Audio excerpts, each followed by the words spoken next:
taken back by all of the things I never had. I wanna be on the cover of Forbes magazine, smiling next to Oprah and the Queen. Oh, every time I close my eyes, I see my name in shining lights. Yeah, a different city every night. Oh, I swear the world better prepare for when I'm a billionaire. Yeah. Good evening and welcome to the first ever live session here on this page, Young Aspirations with Freddie Mashate. I am the Freddie Mashate and I am your host. Let me first start off by just saying thank you very much for all the support that you have shown. You that are here and present, I would like to really thank you. But beyond you guys that are here and present, those that have taken time to actually like our page, to follow and to share, what you're doing is great. The page has only been live for 1 week and the response that we've been receiving is so great. Thank you. Just to clear all or some of the technical issues that we might have, if you can hear us, if my audio is good, please just press the like button.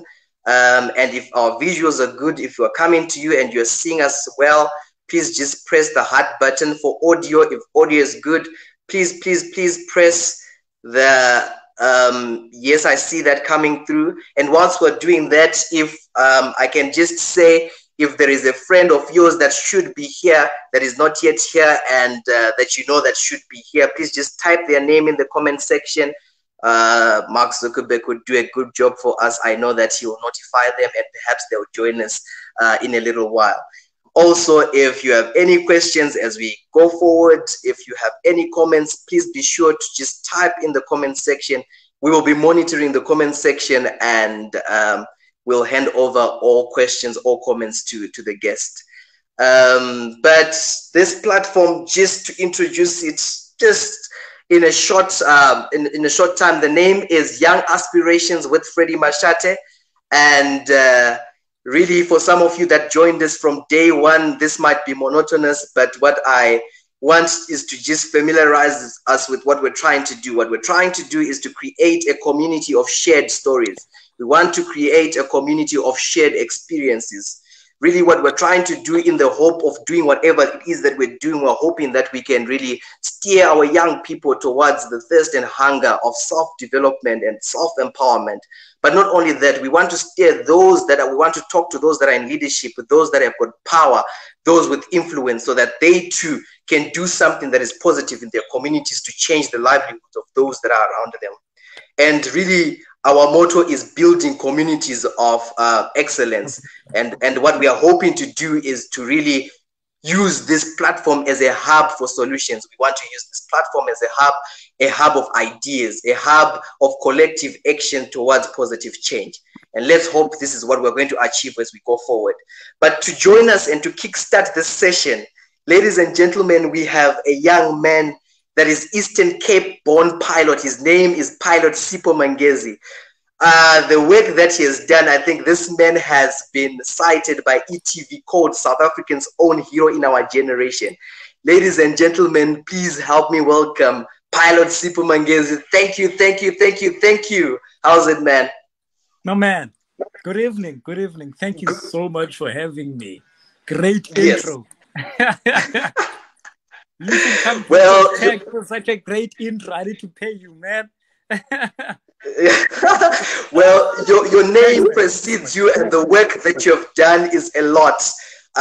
Your name now rings in the circles of aviation. You are young, and not only are you a pilot, there's a lot of work that you're doing that develops your own community. And it's amazing to have you. Thank you really for taking out time to be on this platform and just speaking to us and hopefully inspire those that will be listening to us today. Brother, I'm truly humbled. Thank you so much. Thank you so much for having me. Really, Great. I'm truly humbled. Great. So now to kickstart, ladies and gentlemen, what we're going to do, and as we wait for more people to just come and join us, what we're going to do is we're going to play a little game with Pilot Sipho Mangesi. And what it is, it will help us know him better. But for him, what he doesn't know, we're trying to see how well does Sipho know himself. So we'll play a little game. Sipho, you have 5 seconds to give us an answer. And we're just going to ask you a couple of questions just so that we get to know you, for those of us, maybe some people that might be on the platform that have not followed you, right? Okay. So are you ready? Okay. Ready. Question number 1, Pilot Sipho, what's your favorite color? Well, black. Black, that's good. Favorite meal? Man, I cook a lot, so it changes every day, man. Today, I feel like umvubo. It's a traditional Xhosa meal. It's called what? Umvubo. Umvubo. Yeah. Okay, I'm learning. I'm learning Xhosa myself. It's Xhosa something. I'm getting there.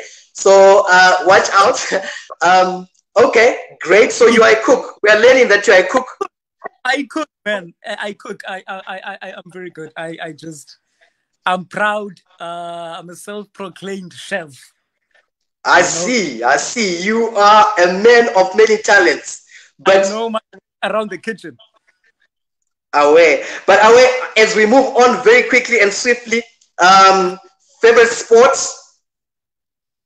I am not a sportsman. I am not really particularly fond of any sports of any kind. So I don't follow any sports. So I'm not proud of myself, but so what do you do on your free time? What do you do? Man, on my free time, I go to the racetrack. I like blasting at 280 kilometers per hour around the track in a very fast car. I love outdoor stuff. And I just love having fun, man. I love road trips, traveling, and but not sports though. No, definitely not sports. But one thing that I know definitely, Sipho, that you love is that you actually call yourself a musician. So I'm going to ask you a question. Music-wise, if you are given an opportunity to choose, would it be Shoma Josie or would it be Shasha? I know Shoma Josie. I'm not sure about Shasha, so definitely Shoma Josie. And speaking of music, I actually have my little keyboard right here. So that's another thing I do on my free time. I play 5 music instruments. Oh wow! Wow! And maybe when we are wrapping up this session, maybe you could give us a little something that would be really exciting. For those of you that are joining us, we're just getting to know Sipho. Please feel free to share this podcast. If you have a friend that should be here that is not yet here, please just type their name in the comment section, and hopefully they can join us sooner or later.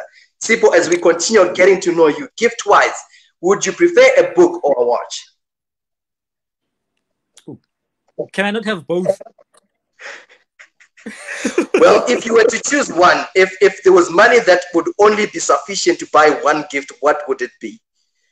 Look, man, books, knowledge is power. So definitely books. Definitely I see. And later on, we're going to be speaking about books that yourself, you are a writer, and perhaps we can touch on that a little later. And we have another book that we want to be just sharing with you guys. Again, I think a few more questions to go very quickly as we go. Twitter or Facebook? Twitter, definitely. There's lots of potential for growth on Twitter. Yeah, definitely. Just for people out there, I have a Twitter account. It has about 2,000 followers, but I've not understood as yet how to work it. So Twitter, it has its own people. Yeah. So I'm also just trying to grow and just establish myself on Twitter. I'm still very new there, but I think there's so much potential on social media, especially if we use our social media to inspire others. There's a lot of potential for that on Twitter. So definitely Twitter. Yeah. Twitter. Yeah, Great. absolutely. Skydiving or sea diving? Man, I'm a pilot. So flying, I do it on a daily basis, or almost. So definitely would like to try something new. So definitely would like to go sea diving. Sea Yeah, diving, I see. absolutely. I mean, And skydiving. last two questions. I do that all the time. Yeah. Great. Last two questions, and these are interesting. We spoke about you flying, and what we want to know, Sipho, is would you propose on a flight?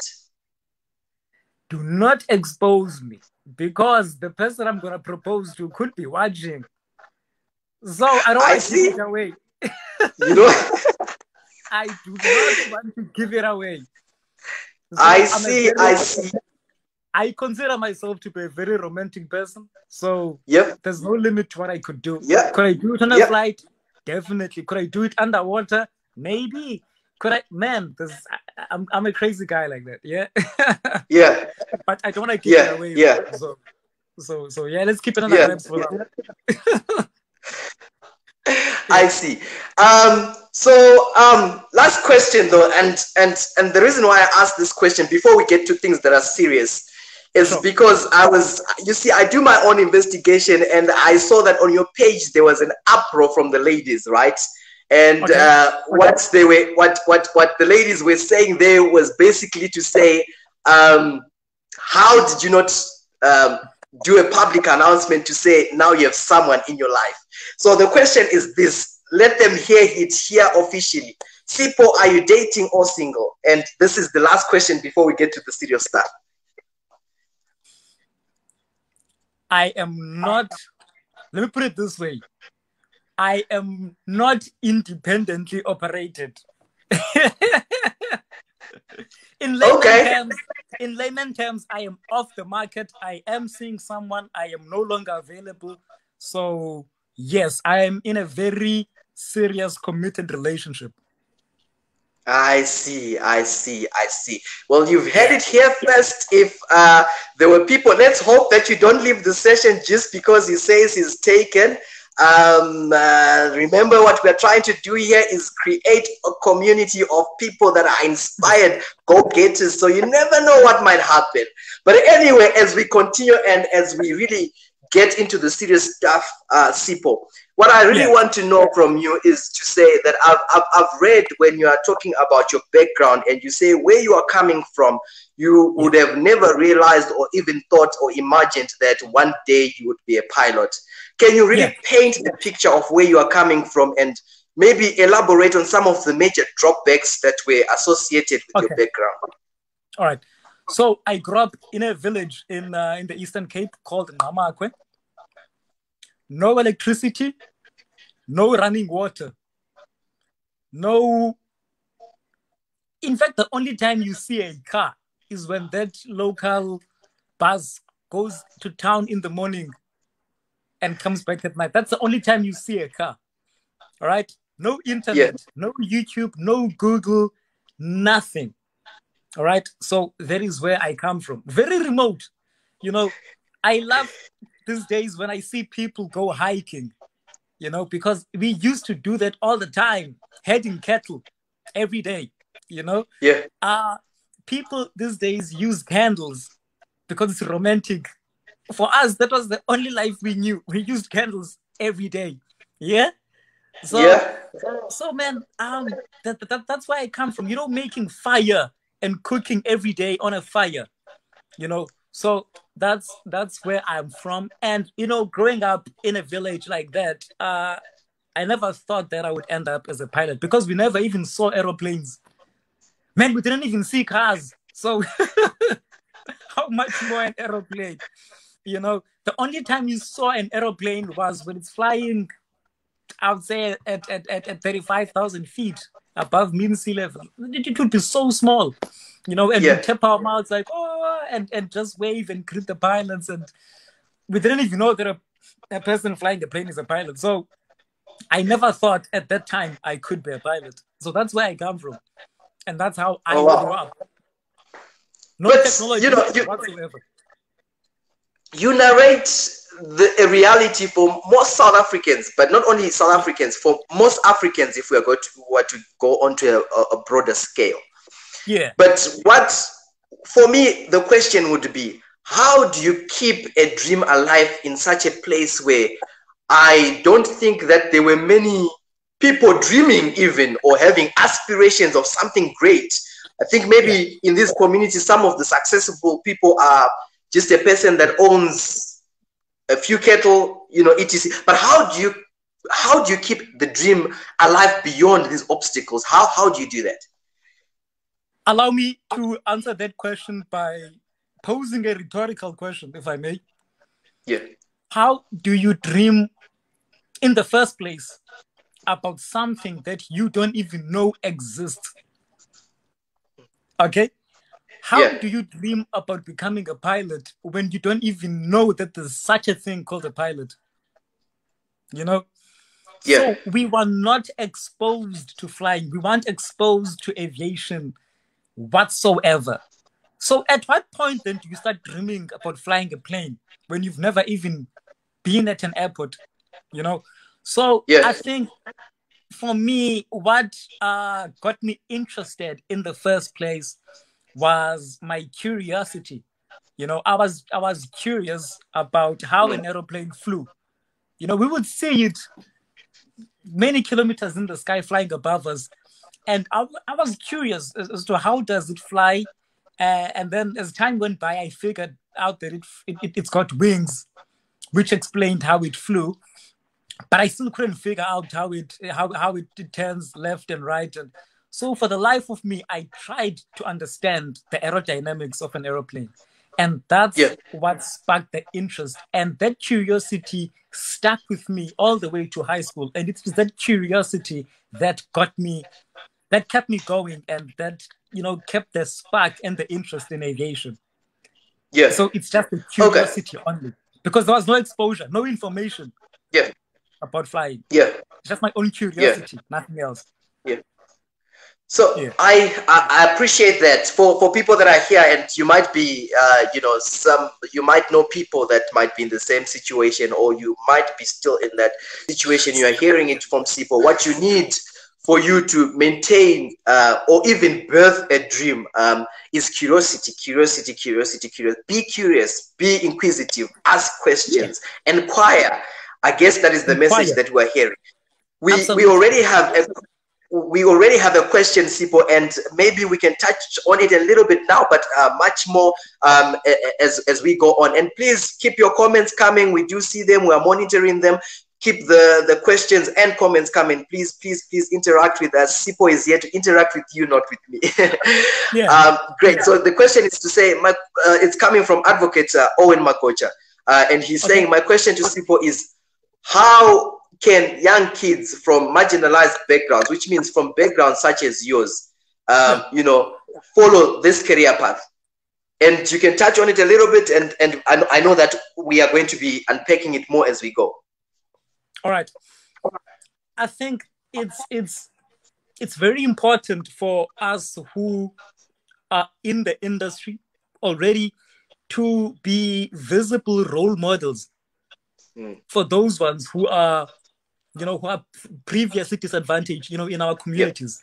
I think it's important for us to be out there, to be visible, so that the next generation can see people, that they can relate to. It's important for a child in the village who sees someone that looks like them, somebody who speaks the same language that they speak, somebody from the same background, someone who's related, who's relatable.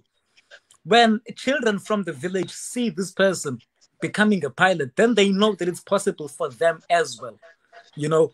I grew up not knowing what a pilot is, not having never been to an airport. They don't have to go through that anymore, So I think the onus is on us, to pave a way for the next generation. Now that we are in this space, let's make it possible for, the next generation.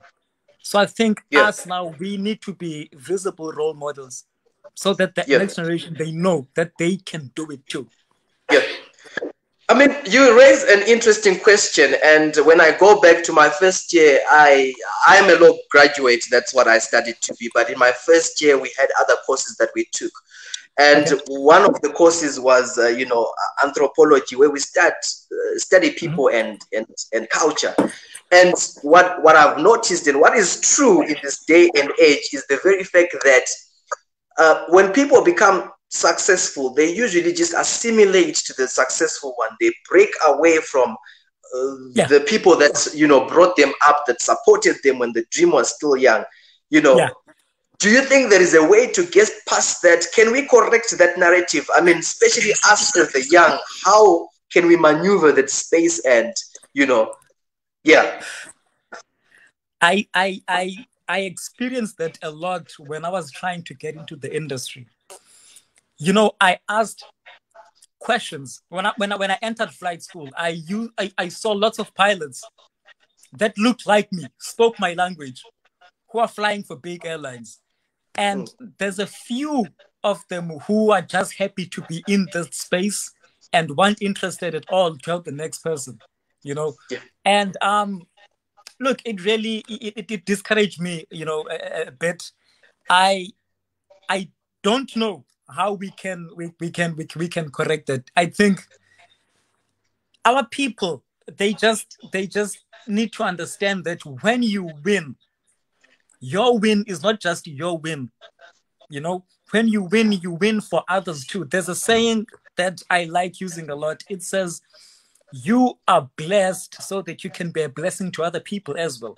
So powerful. Preach on, brother. Preach on. Man, I'm telling you. So if our people can realize that when you are blessed, it's not just for yourself. You are blessed so that you can be a blessing to others. I think we need to come to a point where we realize this, so that when we get to these spaces and we have these opportunities, we can share with our brothers and sisters. It's not enough to just be there and then you forget the other people coming after you. It's nice when the statistics come and say, oh, you're the first black pilot in coming from this village, or you're the first young pilot to fly a certain plane. Good, you've broken a record, but now pave the way for the next generation. You don't just let the spotlight be on you.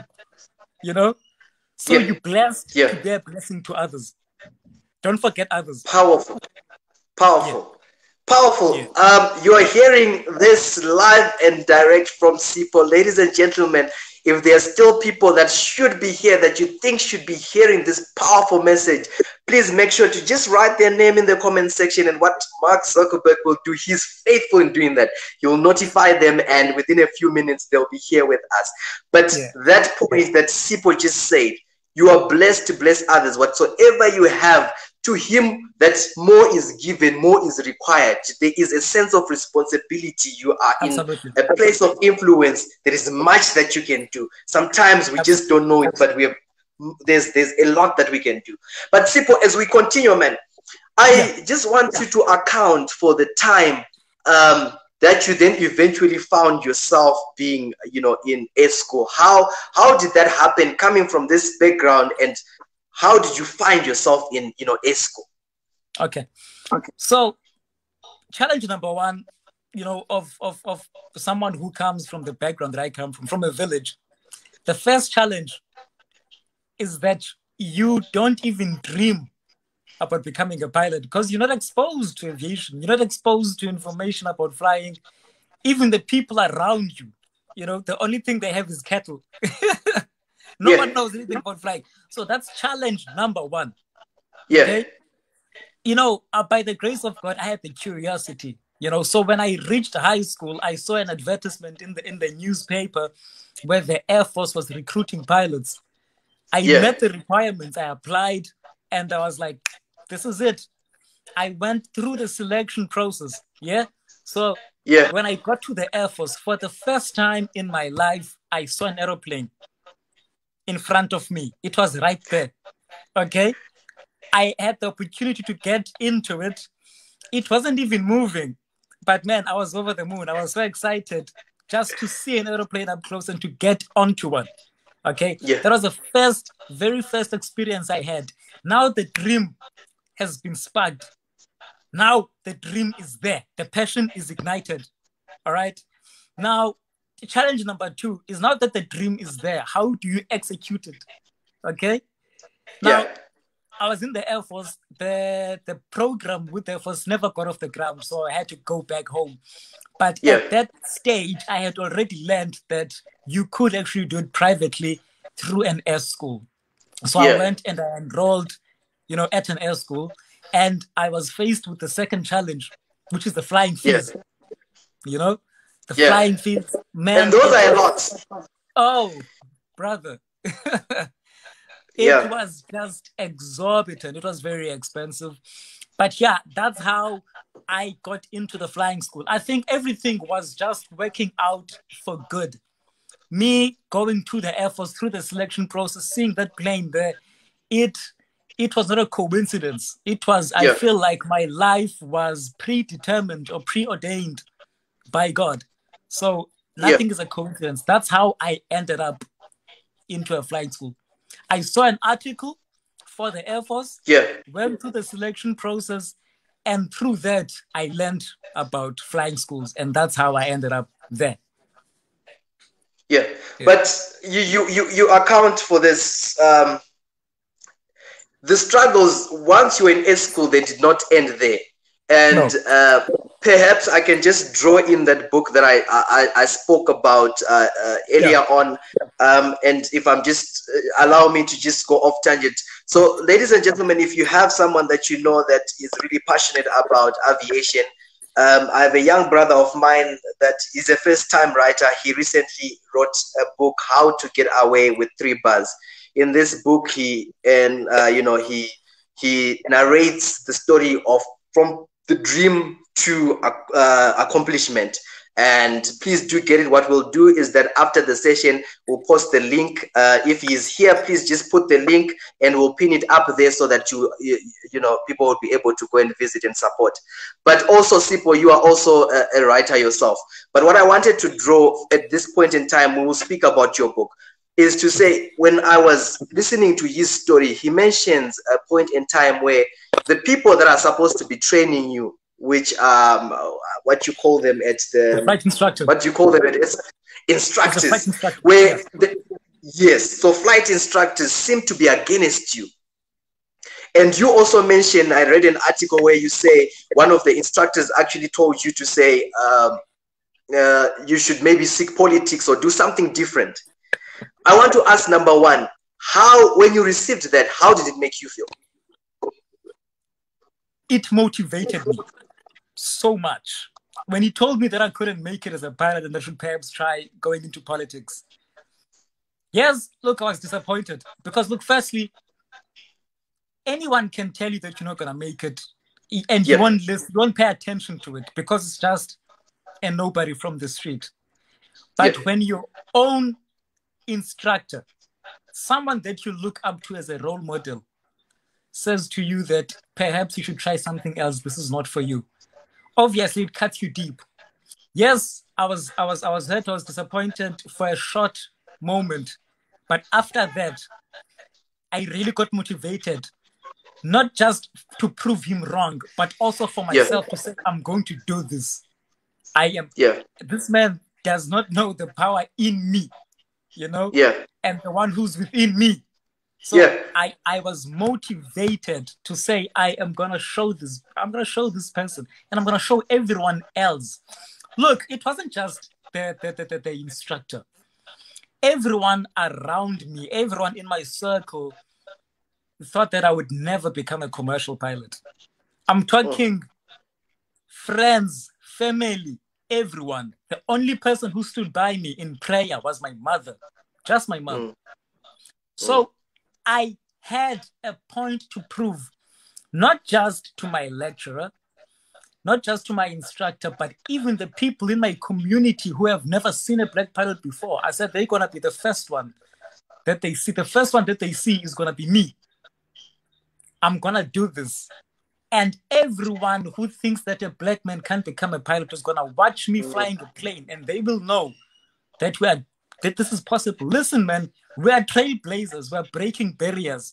Oh, You know? powerful. So when people say that we cannot make it, I feel like we have got a duty in society to break barriers, man, and crush stereotypes. Ah, powerful. So I was motivated to break barriers, to say, okay, this person, they're saying that my kind, you know, or we're not going to make it as pilots. They are going to see us flying. I was motivated, brother. The head was just temporary. I was disappointed for a short while. After that, I came back stronger, knowing that I'm going to conquer this thing. So I was motivated. Well, it takes character to actually, you know, pose and come back stronger. But I think one thing that I'm learning from what you're saying is to say, where there is a big dream, there are many people that want to come and fight it. And maybe sometimes what they're aiming is to destabilize your mental capacity so that you start doubting yourself, you start looking down on yourself and thinking that you cannot do it. But a question that then follows from this is to say, Sipho, especially now that it's two people that are accounting the same things, do you think that it is difficult for a young Black person coming from a disadvantaged background to break into aviation? Is it still a difficult thing to do? It's very difficult. Number one, look, man, let me be straight. We're not millionaires. Yeah. You know? So the first challenge is those flying fees. That is challenge number one. Okay. My own personal story, my personal journey, my first license, which is the PPL, is the private pilot license. Yeah. It was supposed to take roughly about a year to get my first license. Ended up taking me almost 4 years because I would go to school, run out of money, spend 3 months at home, go again for a few weeks, run out of money, spend 6 months at home, you know, back and forth. I spent more time at home than I did at school because I couldn't afford. And that is a reality for many Black people out there. Affordability. So it's hard. It's very hard. And even when you are in the S school, let's say now affordability is no longer a question. Look, some people might find it hard to integrate into that environment because there's also a social aspect to it where you feel that you are not part of a circle. You know, there's a certain circle that's happening within the air school, and you're not part of it, and you can feel that, hey man, there's no one is saying anything to you, but you sort of feel like maybe I don't really belong in this space. But no one is telling you this, but you can just, it feels that way, you know. So so you have to have a thick skin. You have to have thick skin. So but biggest challenge of all is that financial aspect. Once you break the financial barrier, then everything else you can handle. So again, remember we said our goal here, and maybe right now we might not have a voice, but the very fact that we're putting it online, we do have a voice. So again, people that are making decisions, these exorbitant prizes that you place on getting a qualification, please go back and revise, because what they are doing is they are precluding people that have got potential and the ambition to get some of this qualification. It can be university, it can be flight school. We need to rethink and look at what we are asking and look at our population and say, can they afford? And number two, I think another point that is coming from Sipho is to say the social feel that we create within our environments, these schools, make sure that there's social integration, because some people are failing in schools, university, and in flight school, not because they are inadequate, but the very fact that they are not fitting in and they don't feel accepted. It makes it difficult for you to focus. So please, please, please, if we do have people that have access to those people that are making decisions, these are things that we need to change. But another question, Sipho, whilst we're still on this subject, because I find it interesting, is to say, when you are being, what kind of character do you need? Because I'm coming from a university setting, and I've had, I was doing law, as I said earlier. I've had people swap and change subject just because the lecturer thinks that you're not good enough.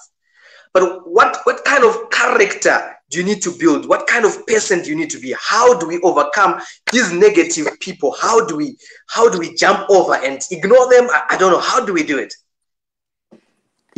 I don't think it's a one size fits all. I can just tell you what worked for me personally. Yeah. Okay. I'm a man of, all right? Yes. And I'm even apologetic about that. Yeah. Okay. I'm a strong believer. Yes. And there are many times when it seemed like I would never make it as a pilot. It seemed that way. The situation, if you look at the situation, you could say that this one is not going to make it. No ways. The only thing that kept me going was faith. That's it. I just knew. I saw myself flying an aeroplane. Even today, man, there's so many things I still wish to achieve in life that I don't have right now, and they seem unrealistic. They seem like they are impossible. And my faith has worked for me, and it's gonna continue working for me. So I'm a man of faith. Look, hard work is important. Dedication, perseverance, those things are very important characteristics or traits that you want to have. But I think when you can top it up with faith, knowing I am going to achieve this, I think just that knowledge on its own is what's going to activate the hard work, because you know that I'm working towards a goal and it's guaranteed to happen. It's guaranteed to happen. Going to, compel you to work harder.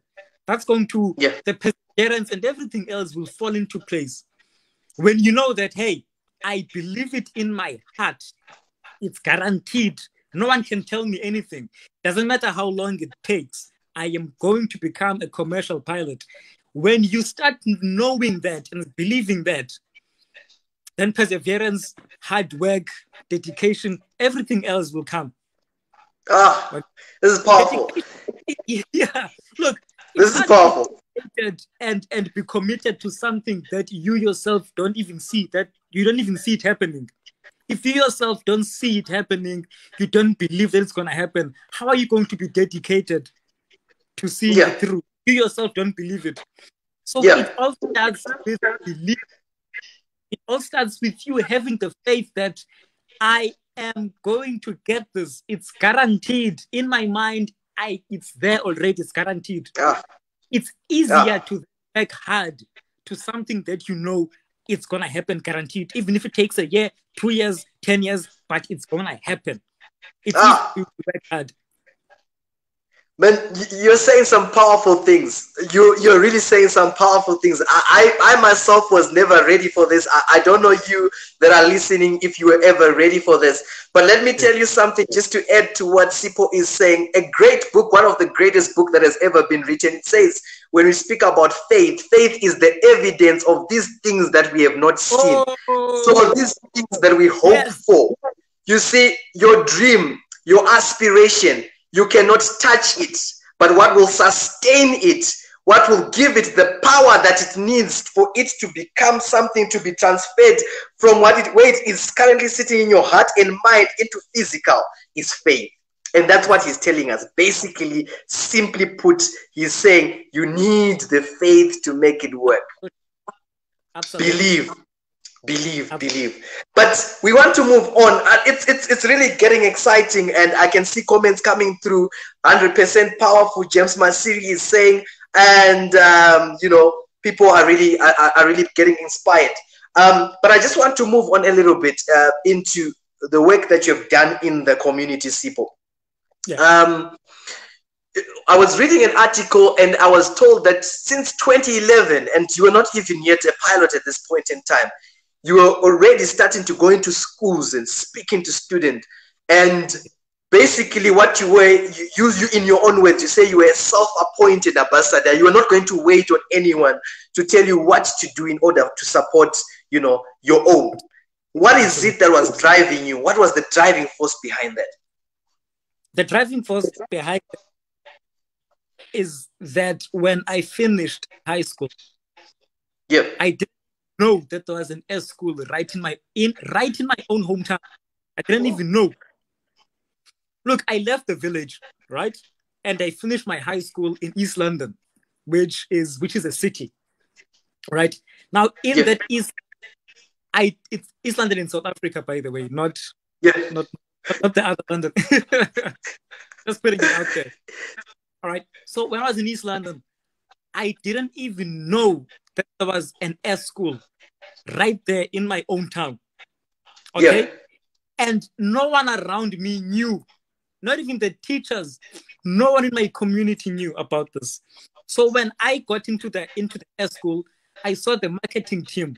This one day, they were packing their marketing equipment and banners and all the flyers and brochures. They were preparing to go, you know, do marketing for the aviation industry and the school. Yeah. And they were going to do it, you know, in the suburbs and the Model C schools in the very nice posh areas. Yeah. So I said, hey guys, why don't you guys go to the location and the townships and the villages as well? And somebody gave me a very hurtful answer. You know, they said something like they're not really going to waste their time going to those places because people in those areas couldn't really become pilots. They wouldn't even be able to afford the fees. So they're going to the places where they know that they will at least get a return on their marketing investment. That broke my heart. That broke my heart. And I thought, you know what? If they are going to these places, to the Model C and the nice posh suburbs, I'm going to pack my bags and I'm going to go do the same thing in the village. Because I believe that, you know, many of my people, my brothers and sisters in the village, this is something that they could be interested in. That this is something that they could like. Me, myself, I'm coming from a village. I didn't know that this opportunity existed. So that's how I started going. I wasn't even a qualified pilot that time.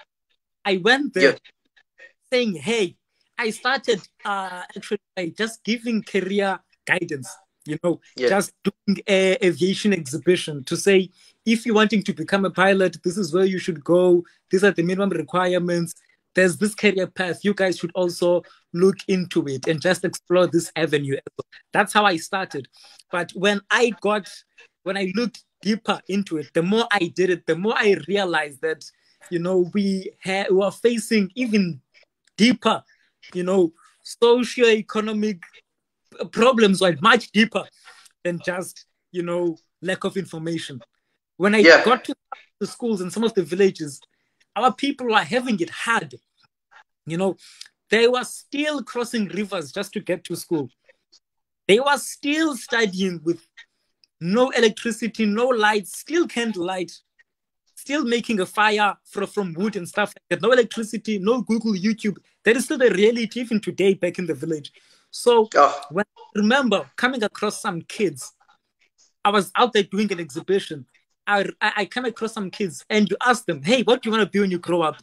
And they say, yeah, if I can just be a shepherd boy in that other one's, then I would have made it in life, you know? And I realized that there's a greater need for me to inspire these people and show them that more to life than what you are seeing around you. So my model changed from just career awareness and aviation awareness to say, hey, listen, there is a bigger world out there. So whenever I had the opportunity to fly a plane with extra seats, like it was just me and no one around me, I made sure that I took a child from a village, someone who's never been on a flight before. Now, look, when to qualify as a commercial pilot, there's certain hours that you need to fly by yourself. They are called PIC hours, 100 of those hours. So in those 100 hours, I made sure that I took someone who's never had the opportunity to fly before to say to them, listen, there's a greater world out there. Change your perception. There's more to life than what you're seeing around you. Even if you don't even become a pilot one day, but just unlock your mind and start dreaming, you know, let's raise the benchmark. There are kids that I cross, you ask them, you know, what do you want to be when you grow up? And they say the reason that they are going to school is just so that they can have that free meal. There's a feeding scheme going. They just go for the feeding scheme. Imagine. I realized that there's a greater need for me to just let these kids know that they can achieve anything, because most of them don't think they could amount to anything, you know. So my focus shifted from just teaching them careers in aviation to teaching them that there's nothing beyond their reach. So I took them to the airport. I took them flying. I even went to the taxi rank. You know, when people in my country, people like hitchhiking a lot. They stand by the side of the road with a little board where they go in a code where they say, I'm going to the next town, and they it's called hitchhiking. They stand by the side of the road to do this, you know, like this. To hitchhike. I'm going to the next. So I even found those people on the side of the road say, listen, where are you going? You're going to the next town. Let me take you there in an aeroplane. You know, to say, hey, listen, there is a bigger world out there. You know, start seeing yourself as a greater person. Start looking at yourself and look at yourself and say, hey, I didn't know that this existed. There's more to life than just what I'm seeing around me. Because when you're up there, man, you get a different perspective in life. Figuratively. And exactly. I was going to say the same. So by then, your mindset has shifted. You know that, hey, then you even start dreaming. Your mind. So that's what I've been doing it's been quite some time. It's been quite some time. I am no longer now teaching people about career opportunities only, but I am trying to show them that they can become anything. Even if they don't become pilots, I'm okay with that. As long as they become whatever they want, I want them to realize their own potential inside them. Okay? So that's what I've been doing, man. You know, Sipho, and then most probably you know about this, but you're too much. I mean, you say deep stuff. And right now as you're speaking, one thing that I'm getting is to say, there's one book that I've read more than many others, and what it says that my people are perished, but they perish because of lack of knowledge. That's what it says. And then you come to the business world. They say knowledge is power. Should you have a piece of knowledge, then you definitely have a piece of power. And just to go back to that other book, it says something again. It says that as long as a heir, which is someone who is supposed to inherit, remains but a child, he is no better than a slave, which means you can be destined for great things. But should you not know of how to attain them, or should you not know of these great things, then you are just as good as nothing. So one thing that you are bringing out is to say, for those that might be dreaming, those that might have aspirations, exposure, seek exposure, exposure. I grew up, in a small village town, and I thought my perspective of success at that time was to say, if I buy a small truck and I carry people's bricks, I would have been successful. I'll be the big boss of that town. Exposure. Seek what is happening elsewhere other than where you are, and perhaps. Imagine in an aeroplane. If at that time that success would be owning a truck and carrying bricks in your village. Imagine if someone took you away from your village and you went to the airport for the very first time in your life. Never had been to before. And then not only that, you actually get into an aeroplane and you fly above the city. Mm. Mindset changes. Then you're no longer thinking about owning a truck and bricks. It changes your mind. It changes your mind.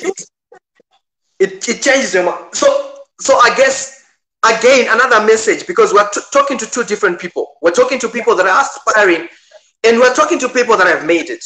If you have made it, you can be a manager, you can be wherever that it is that you're working. Sometimes we have this tendency of looking down upon ourselves, right? And saying we have not made it. Wherever you are, there is someone that is looking at you and really admiring what you have.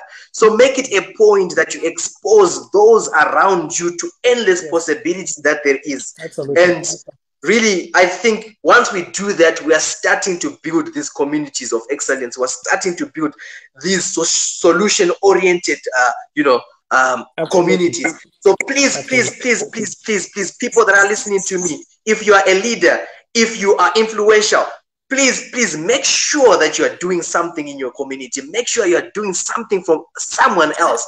Otherwise, your leadership or your position doesn't really matter. I'm now even losing. I'm losing track of questions and where we're supposed to. The fire is real, brother. The fire is there. yes. Powerful things. Seek for knowledge. Seek for exposure. But Sipho, as we go forward and can you tell us, I know that it's not only visiting schools that you have done, and as we speak about responsibility, to say where more is given, there is a sense of responsibility. There's many other things. I think recently you were giving out lights or LED lights to children in the rural areas. Can you tell us some of these other things that you have been doing that maybe are not really aviation? And again, what is it that is the driving force? Is it still the same? Yeah, look, the driving force is still the same. Recently, I've donated solar lighting kits to villages in villages that still don't have electricity. Look, let me tell you a bit about the Eastern Cape. All right, so Eastern Cape is one of the provinces in South Africa. Okay, and whenever at the end of the year, the grade 12s, the matrics, we're doing their final year in high school, they all write the same exam, okay? And the statistics always come out. We've got 9 provinces in South Africa, okay? And the Eastern Cape is always at the bottom, It's always down there at the bottom as one of the worst performing provinces. It's always there, maybe top 2, from the bottom. It's on number 3 from the bottom. I realize that the reason for that is not because people of the Eastern Cape don't have the mental capacity to pass these exams. The real reason they're not passing is because unlike the other provinces, Eastern Cape is predominantly rural. It is still, the majority of the province is villages, So when you take a child from the city who has got access to the internet, running water, electricity, libraries, computers, labs, obviously they will do well, compared to someone who's coming from a village, someone who does not have electricity, no internet, nothing, because they can't even study at night. Because as soon as the sun goes down, that's it. How are you going to study? So that motivated me to go and donate solar lighting kits. All right. I got solar lighting kits for them. The nice thing about those kits is that they just use energy from the sun. You charge it during the day, and at night you can light up the entire house. For up to 3 bedrooms, you can light them up, and you can study the whole night. It was my way of saying, listen, you've got the potential. You just lack resources. Okay? Powerful. You've got the potential, you're just lacking in resources. So that was my way of saying, I believe in you guys. Yeah. Because look, when the statistics come, Department of Education you know, they always it paints Eastern Cape in a bad light, as if the kids from this area are not smart enough, or they lazy, or you know, stuff like that, which is not the reality. The reality is that they just lack resources. So I'm no longer trying to just teach people about aviation.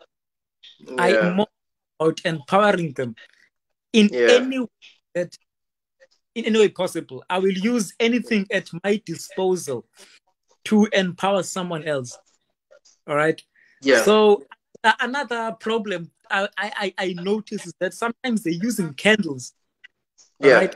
Candles which are dangerous. Many houses and many shacks have burnt down because of candles. Yeah. You know? People have lost lives because they were using candles during the night. Maybe they forget, they fell asleep, and they fall asleep. And the next thing you know, the entire house is burnt down. So with my solar lighting equipment, I was able to just bless them. And that just eliminated the danger altogether.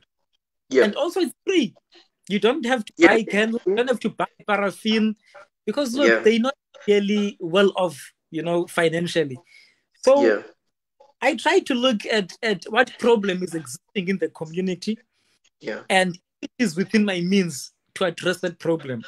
And I by all means make sure that I just empower the community. Some people, Sipho, are waiting to be millionaires, to have hundreds of millions before they can start helping or doing things that are really useful in their communities. What would you say to those people? I don't think those people are going to help anyone.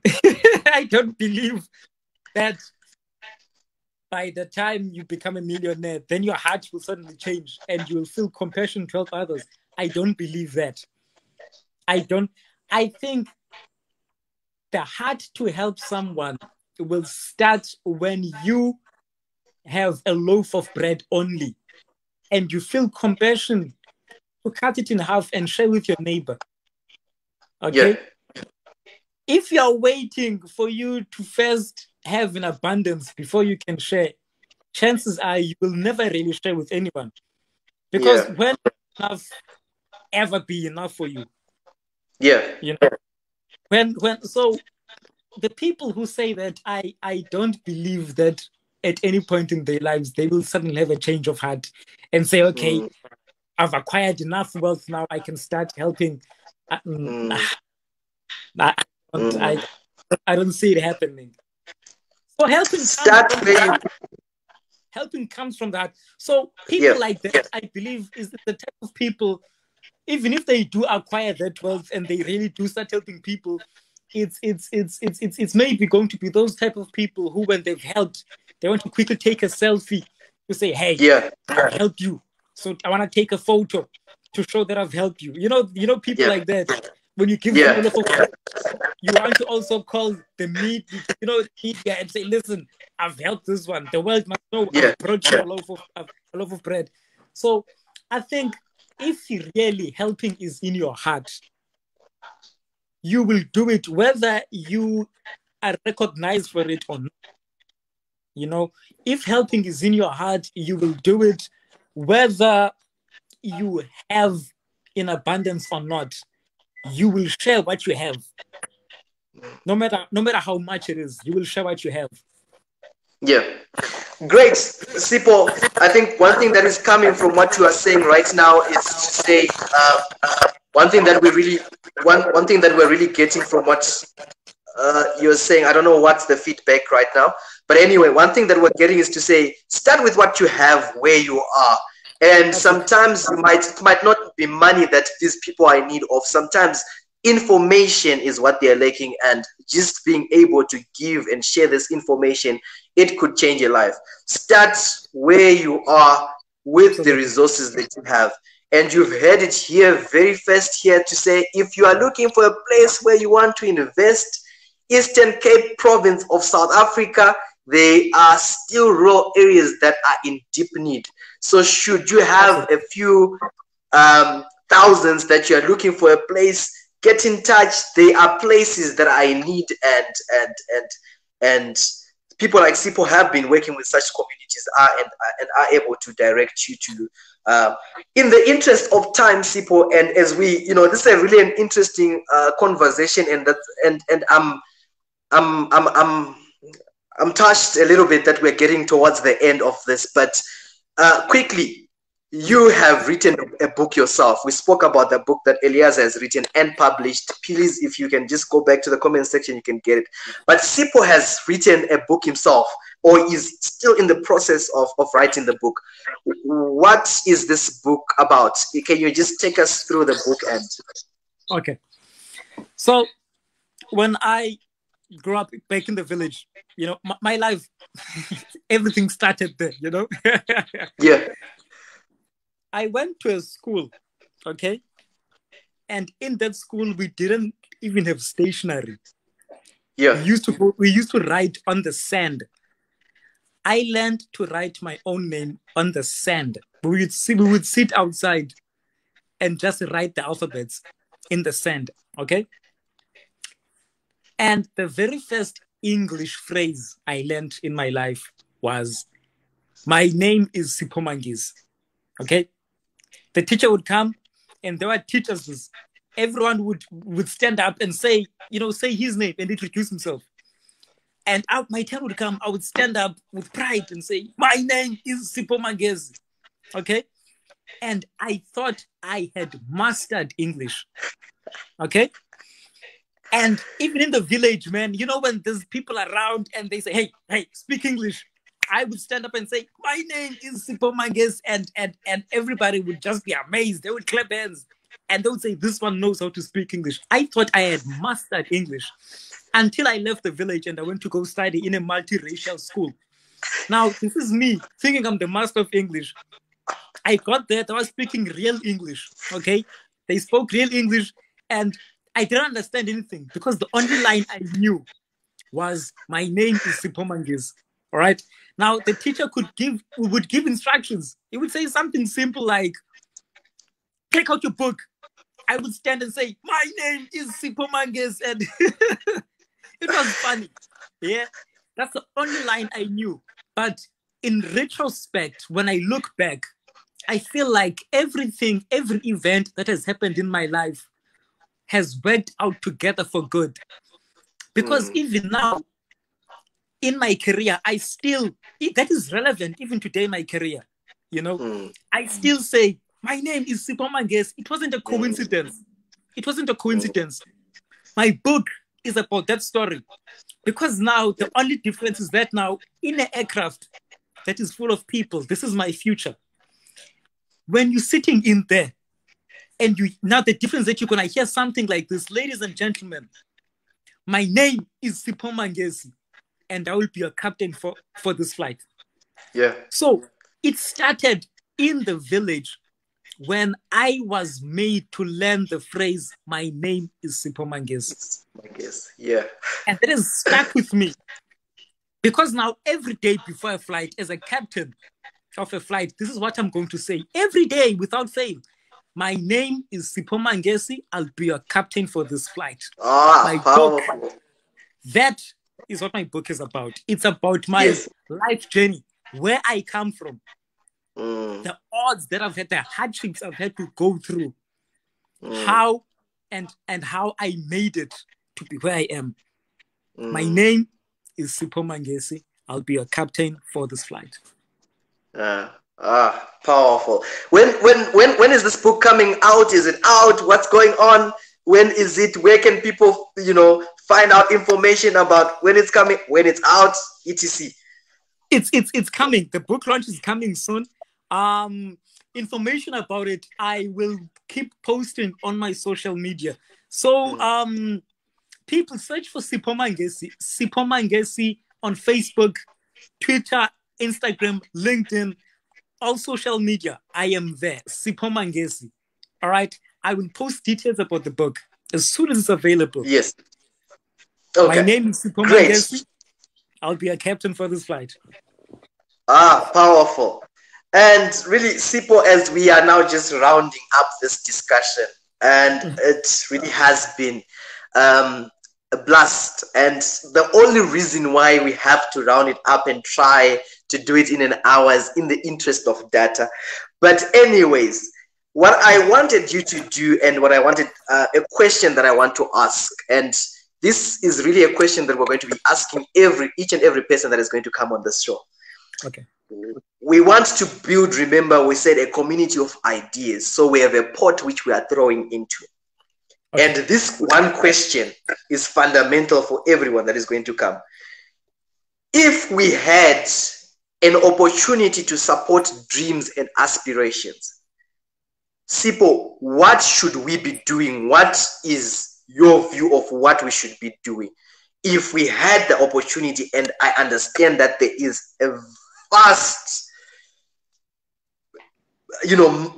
I can't even explain how much opportunity. I hear you.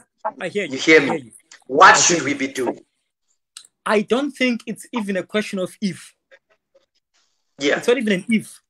We have got, we have got the platform already. It's not a question of if. All right. So I think the most important thing that doesn't even cost anything is to be a visible role model.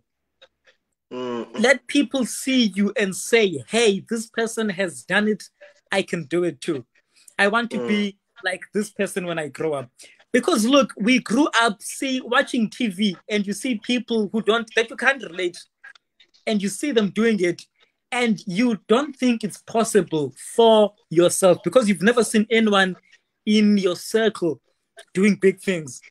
So when we have succeeded, or when we have broken barriers, it's important for us to go back and just be visible and be audible.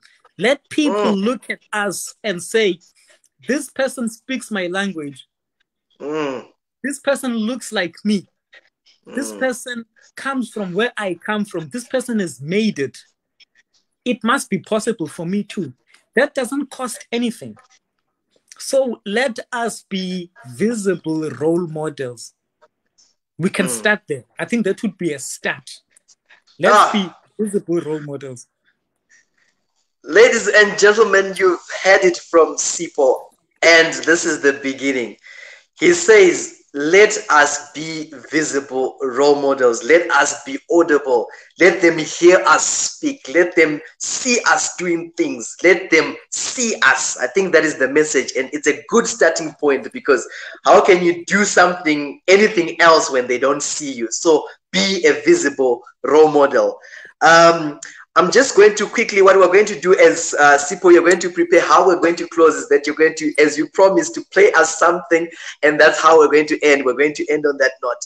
But just a few, announcements. Please, please, please, Young Aspirations with Freddie Mashate is here. Share the page. Please share the page.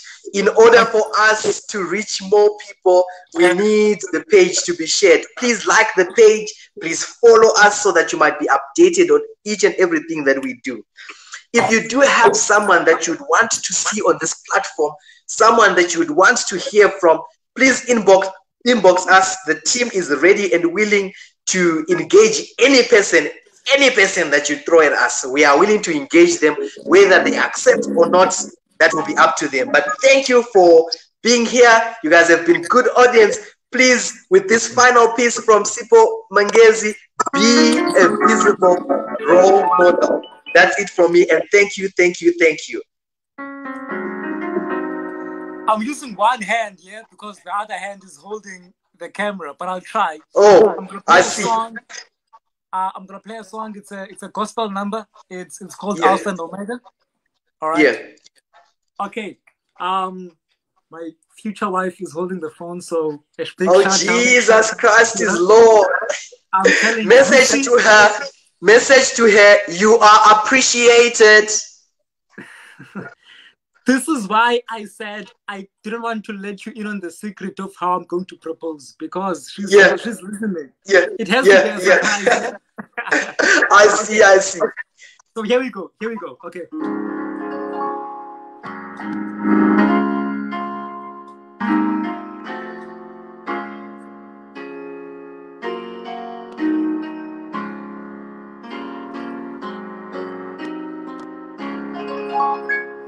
volume okay?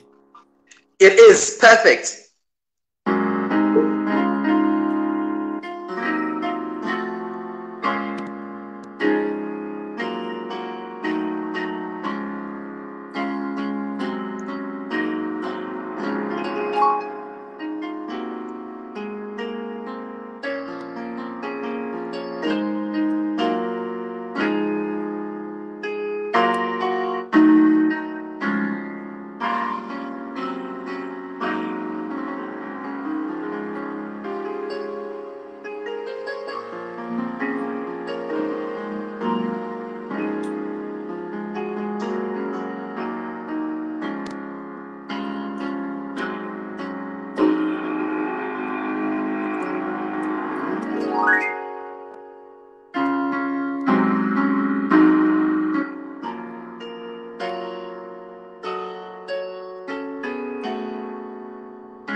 Thank you, good people. Stay inspired. Stay connected.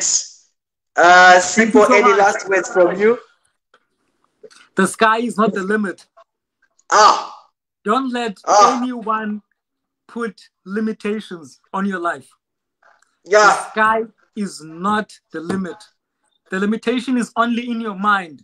Once you unlock your mind, you realize that the sky is not the limit. That's it. Ladies and gentlemen, that's the message from Sipho. It has been real. Thank you, thank you, thank you for tuning in. Thank you.